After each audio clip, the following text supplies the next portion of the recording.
여러분, 솔직히 이 물건은 제가 공격하려고 아껴두었는데 근래 돈 되는 물건이 없어 이 물건을 유튜브에 올립니다. 13억 6천짜리 다가구 주택이 떨어지고 또 떨어져서 이제는 36% 4억 8천 수준입니다. 임차인은 꽉 차 있고 낙찰만 받으면 바로 현금 계산해야 할 물건입니다. 이 물건을 여러분들에게 돌려드리니 영상 끝까지 함께 해주실 거죠? 그럼 긴 말은 빼고 바로 시작하겠습니다. 먼저 이 물건의 기본 정보부터 확인하겠습니다. 오늘 보실 물건은 경상남도 김해시 어방동에 위치한 다가구 주택입니다. 사건 번호는 2023타경 10만 9073 창원지방법원 사건입니다. 그런데 이 물건은 물건 번호가 있습니다. 3번입니다. 입찰서에 잊지 말고 꼭 사건 번호를 적고 난 뒤 빈칸에 물건 번호 3을 꼭 적어주셔야 합니다. 낙찰받고 취하되지 않도록 잊지 마시기 바랍니다. 이 물건의 감정가는 13억 6천만 원, 정확히는 13억 5,955만 원으로 평가되었습니다. 그런데 이 가격이 한 번, 두 번 떨어지더니 현재는 감정가의 36%, 4억 8,726만 원까지 내려와 있는 상태입니다. 토지 면적은 421.5제곱미터, 평수로 보면 약 127.5평입니다. 건물 연면적은 658.33제곱미터, 약 199평 규모의 다가구 주택입니다. 이번 매각은 토지와 건물을 일괄로 매각하는 조건이며 분할 매각이 아닌 전체 일괄 매각입니다. 현재 최저 입찰가는 4억 8,726만 원, 입찰 보증금은 10%인 약 4,872만 원입니다.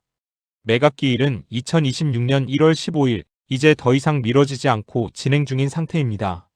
소유자는 개인 소유이며 채권자는 농협으로 확인됩니다. 말소 기준 역시 명확한 구조라 기본적인 권리 관계는 일단 정리된 상태라고 보시면 됩니다. 여기까지가 이 물건의 겉으로 보이는 기본 숫자입니다. 이제부터 중요한 건 이 숫자들이 왜 여기까지 내려왔는지 그리고 이 가격이 계산이 되는 가격인지입니다. 이어서 이 물건의 구조와 입지 그리고 사람들이 이 동네에서 왜 다가구를 찾는지부터 차근차근 살펴보겠습니다. 이제 이 물건을 숫자가 아니라 현장 기준으로 보겠습니다. 먼저 건물 구조부터 말씀드리면 이 물건은 철근 콘크리트 구조의 지상 4층 다가구 주택입니다. 외관은 화강석과 타일 마감으로 되어 있고 사진에서 보시는 것처럼 관리 상태는 준수한 편입니다. 1층은 필로티 형태로 주차와 진입 공간으로 사용되고 있고 층별 구조부터 정확히 짚고 가겠습니다. 이 건물은 총 13세대가 들어가는 구조입니다. 2층에는 5세대, 3층에도 5세대, 4층에는 3세대 이렇게 구성된 전형적인 임대 수익형 다가구입니다. 즉, 한 층에 세대수를 무리하게 쑤셔 넣은 구조가 아니라 각 층마다 임차 수요가 안정적으로 나뉘는 구조입니다. 이 구조의 장점은 단순합니다. 세입자 한두 명 빠져도 건물 전체 현금 흐름이 흔들리지 않습니다. 이제 주차를 보겠습니다. 1층은 필로티 구조로 되어 있고 실제 현장 기준으로 보면 건물 내 주차는 약 6대 내외가 가능한 구조입니다. 다가구 주택에서 13세대 대비 주차 6대면 솔직히 말해서 나쁜 편 아닙니다. 전형적인 임대 수익형 다가구 구조라고 보시면 됩니다. 건물 전체를 보면 튀어나온 불법 증축이나 눈에 띄는 위반 구조는 확인되지 않고 외관상으로는 장기간 임대를 염두에 두고 지어진 건물이라는 인상이 분명합니다. 이제 주변 환경을 보겠습니다.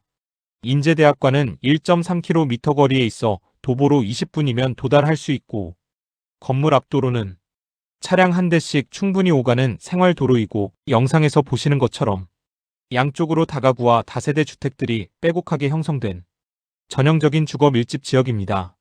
바로 옆에는 근린 공원과 녹지 공간이 인접해 있습니다. 이건 단순한 보기 좋은 요소가 아니라 이 동네의 임차 수요가 끊기지 않는 이유 중 하나입니다. 조금만 걸어 나오면 왕복 다차선 도로와 상업시설, 식당, 병원, 편의시설이 자연스럽게 연결되는 구조입니다. 사진에서 보셨듯이 큰 도로 접근성이 좋고 생활 인프라는 이미 완성된 동네입니다. 이런 지역의 특징은 하나입니다. 집이 남아돌지 않습니다. 신축 아파트처럼 화려하지는 않지만 직장인, 자영업자, 고령층까지 꾸준히 들어오는 수요가 형성되어 있는 동네입니다. 그래서 이 물건은 가격이 36%까지 떨어졌는데도 임차인이 빠지지 않았고 지금도 꽉 찬 상태로 유지되고 있는 겁니다. 이제 중요한 질문 하나를 던져야 합니다. 이 정도 입지와 구조라면 왜 가격이 여기까지 내려왔을까요? 다음 단계에서는 이 물건이 경매 시장에서 외면받은 이유, 그리고 그 이유가 정말 치명적인 리스크인지 아니면 기회로 바뀌는 지점인지를 하나씩 짚어보겠습니다. 이제 이 물건에서 가장 중요한 핵심, 권리관계와 임차인 구조를 보겠습니다. 먼저 등기부부터 정리하겠습니다. 이 물건의 말소기준 권리는 2017년 1월 25일 설정된 근저당권입니다. 권리자는 부산 경남화외 원해농협조합, 채권 최고액은 3억 2,400만 원입니다. 이 근저당권 이후에 여러 개 설정된 가압류, 압류, 임의경매 신청은 전부 말소 대상입니다. 즉, 낙찰을 받으면 등기부상 권리는 전부 깨끗하게 정리되는 구조입니다. 권리관계 자체는 복잡하지 않습니다. 이제 임차인 현황을 확인해 보겠습니다. 먼저 말씀드리는 부분이 지금 권리관계를 말씀드리는 부분은 법원에서 조사한 내용을 바탕으로 하기 때문에 정확하지 않습니다. 입찰을 하시기 전에 반드시 직접 확인하신 후에 입찰하실 것을 권고드립니다. 이 건물은 총 4층 다가구 주택 실사용 기준으로 총 13세대가 입주해 있습니다. 층별로 보면 2층, 3층은 각각 다가구 구조로 여러 세대가 나뉘어 있고 4층 역시 여러 세대가 분리되어 사용 중입니다. 현재 임차인 전원은 대항력이 없습니다. 우선 변제권을 가진 임차인이 2명 있지만 이는 법원에서 해결할 문제입니다. 전입만 되어 있거나 확정일자만 있는 상태입니다. 즉, 말소기준 권리보다 전입이 전부 늦습니다. 그래서 이 물건은 낙찰자가 인수해야 할 임차인은 없습니다. 한마디로 결론을 내리면 낙찰자는 인수할 것이 전혀 없는 아주 깨끗한 물건이라는 겁니다. 이제부터는 이 물건을 실제로 낙찰받았다고 가정하고 돈이 어떻게 움직이는지를 차분히 살펴보겠습니다. 가정은 단순합니다. 낙찰자는 1주택 보유자이고 대출은 최대 70%까지 가능하다고 보겠습니다. 이 물건의 현재 최저가는 약 4억 8,700만 원 수준입니다. 이 금액을 기준으로 하면 이론상 가능한 대출 한도는 약 3억 4천만 원입니다. 그런데 여기서 이 물건의 구조상 반드시 고려해야 할 부분이 있습니다. 바로 방 빼기입니다. 이 건물은 총 13세대가 거주 중이고 보수적으로 세대당 1천만 원씩 총 1억 3천만 원을 대출 가능 금액에서 차감하겠습니다. 그래서 실제로 은행에서 받을 수 있는 대출금은 약 2억 1천만 원 수준으로 줄어듭니다. 이제 여기서 낙찰자가 준비해야 할 자기 자본을 계산해 보겠습니다. 낙찰가 약 4억 8,700만 원에서 대출금 2억 1천만 원을 빼면 순수하게 내 돈으로 들어가는 금액은 약 2억 7,600만 원입니다. 여기에 취득 과정에서 반드시 들어가는 비용을 더하겠습니다. 1주택 보유자 기준으로 취득세는 약 530만 원, 법무사 비용 100만 원, 기타 비용 50만 원을 반영하겠습니다. 이 비용까지 모두 합치면 이 물건을 취득하기 위해 실제로 투입되는 자기자본 총액은 약 2억 8,300만 원 수준입니다. 이렇게 이 물건을 내 명의로 만들기 위해서는 은행 대출금을 포함해서 모두 약 4억 9,412만 원입니다. 이제 이 자금 구조에서 발생하는 연간 비용을 보겠습니다. 먼저 은행 대출금 약 2억 1천만 원에 대한 연이자 4%를 적용하면 연이자 약 840만 원, 월로 나누면 한 달에 약 70만 원 수준입니다. 그리고 한 가지 더 봐야 할 부분이 있습니다. 바로 자기자본에 대한 기회비용입니다. 이 물건에 묶인 자기자본 약 2억 8,300만 원을 연 4%로 환산하면 연 약 1,130만 원, 월 기준으로 보면 약 94만 원 수준의 기회비용이 발생합니다. 정리해 보겠습니다. 이 물건을 내 걸로 만드는데 필요한 이자는 한 달에 164만 7천 원 수준입니다. 이 물건은 대출을 최대한 활용해도 자기 자본이 적지 않게 들어가는 구조입니다. 하지만 그만큼 이제부터는 이 자금 구조 위에서 월세와 전세가 실제로 어떤 흐름을 만드는지 임대 흐름으로 바로 넘어가겠습니다. 이제부터는 이 물건의 진짜 힘, 그러니까 돈이 어떻게 흘러가는지를 보겠습니다. 여러분 여기서 잠시만요. 만약 여러분 중에 이 물건을 내 걸로 만들고 싶으시다거나 경매로 투자를 하고 싶은데 자신이 없으신 분은 아래 설명란에 있는 문의처로 연락을 주시면 저희들이 도와드릴 수 있습니다. 그리고 멤버십에 가입하시면 경매 물건을 분석하다가 어려운 부분이나 궁금한 사항을 언제든지 전화해서 문의하실 수 있습니다. 뿐만 아니라 누구보다도 돈 되는 경매 물건을 가장 먼저 받아보실 수 있습니다. 그리고 저희들이 이 영상 하나를 제작하기 위해 참 많은 노력과 시간이 들어갑니다. 여러분들의 구독과 좋아요, 알림 하나가 저희들의 영상 제작에 참 많은 도움이 됩니다. 부탁드리겠습니다. 그럼 계속 진행하겠습니다. 먼저 이 건물에 들어와 있는 총 보증금부터 확인하겠습니다. 이 건물은 총 13세대, 보증금이 전부 합쳐서 10억 500만 원입니다. 보증금으로 은행 대출부터 막아보겠습니다. 앞 단계에서 계산한 은행 대출금은 2억 1108만 4,100원입니다. 이 금액을 보증금에서 먼저 상환합니다. 그러고 나면 보증금 잔액은 10억 500만 원 빼기 대출금 2억 1108만 4,100원이면 7억 9,391만 5,900원이 남습니다. 이제 제 돈을 전부 회수해 보겠습니다. 이 물건에 실제로 투입한 자기자본 총액은 취득 과정까지 전부 포함해서 2억 8,303만 8,900원이었습니다. 이 금액을 방금 남아있는 보증금에서 그대로 회수합니다. 그러면 7억 9,391만 5,900원에서 낙찰자가 투자한 금액인 2억 8,303만 8,900원을 빼면 5억 1,087만 7천원이 남습니다. 여기까지가 중요합니다. 이 시점에서 이미 은행 빚은 없습니다. 내 돈도 전부 회수했습니다. 그런데도 보증금이 5억 이상 남아 있습니다. 남은 돈을 그냥 두지 않습니다. 이 5억 1,087만 7천원을 이자 많이 주는 금융사인 신협이나 새마을금고에 연 4%로 예치한다고 가정하겠습니다. 그러면 연 이자는 약 2,043만 5천원 정도가 나옵니다. 이를 월로 나누면 5월 이자 약 170만 원입니다. 이제 월세를 더해보겠습니다. 현재 이 건물에서 나오는 월세 총액은 75만 원입니다. 그래서 예치금 이자 월 약 170만 원과 월세 수입 월 75만 원, 이 둘을 합치면 월 총 현금 흐름은 약 245만 원입니다. 정리해 보겠습니다.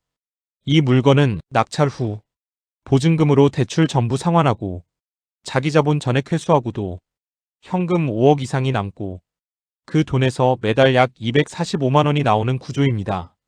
그래서 이 물건은 월세를 받는 다가구가 아니라 보증금이 돈을 벌어주는 다가구입니다. 이제 다음 단계에서는 이 구조가 왜 위험하지 않은지 그리고 어디를 조심해야 하는지를 차분하게 짚어보면 됩니다.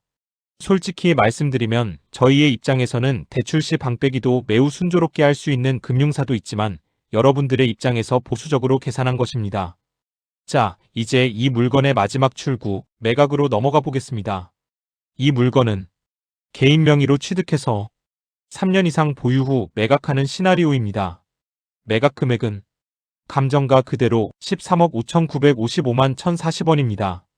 이제부터는 많은 분들이 가장 헷갈려하는 세금 이야기를 하겠습니다. 하지만 대충 넘기지 않겠습니다. 끝까지 짚고 갑니다. 이 물건은 3년 보유 요건을 충족했기 때문에 장기 보유 특별공제 6%가 적용됩니다. 여기에 더해서 개인 매각이기 때문에 양도소득 기본공제 250만 원도 반드시 적용됩니다. 이 기본공제는 선택이 아닙니다. 법으로 보장된 공제입니다. 이 두 가지 공제를 모두 반영한 뒤 2024년 기준 누진세율을 적용하면 양도소득세와 지방소득세를 전부 합한 최종 양도 관련 세금은 약 3억 2,570만 원 수준입니다. 기본공제에 250만 원까지 반영된 금액입니다. 이제 세금부터 정확히 납부하고 통장에 실제로 들어오는 돈을 보겠습니다. 매각가 13억 5,955만 1,040원에서 양도세와 지방세를 차감하면 세금 정산 후 실제 수령 금액은 약 10억 3천만 원입니다. 여기까지는 아직 수익이 아닙니다. 이제 마지막으로 이 물건을 취득할 때 들어갔던 총 취득원가를 빼겠습니다. 낙찰가와 취득세, 법무사 비용, 기타 비용까지 전부 합한 총 취득원가는 약 4억 9천만 원입니다. 그래서 세금 정산 후 매각대금에서 총 취득원가를 전부 빼고 나면 이 다가구 주택을 개인 명의로 취득해서 3년 보유 후 매각했을 때 최종적으로 손에 남는 돈은 약 5억 3천만 원입니다. 정리해 보겠습니다. 이 물건은 4억 8천만 원대에 취득해서 13억 6천만 원에 매각했고 장기 보유 특별공제와 기본공제까지 전부 반영한 뒤에도 세금과 비용을 모두 내고 5억 원이 넘는 순이익이 남는 구조입니다. 그래서 이 물건은 싸게 낙찰받았다가 아니라 끝까지 계산해 봤을 때 실제로 돈이 남는 물건이고, 그래서 제가 처음에 말씀드렸던 것처럼 이 물건은 원래 제가 직접 공격하려고 아껴두었던 물건이었던 겁니다. 자, 이제 이 물건을 법인으로 취득해서 바로 매각했을 때 출구가 어떻게 달라지는지 보겠습니다. 법인은 이 물건을 운영용 자산이 아니라 회전용 자산으로 접근합니다. 그래서 보유기간 없이 취득 후 즉시 매각합니다. 매각 금액은 개인과 동일하게 감정가 그대로입니다. 매각 금액은 13억 5,955만 1,040원입니다.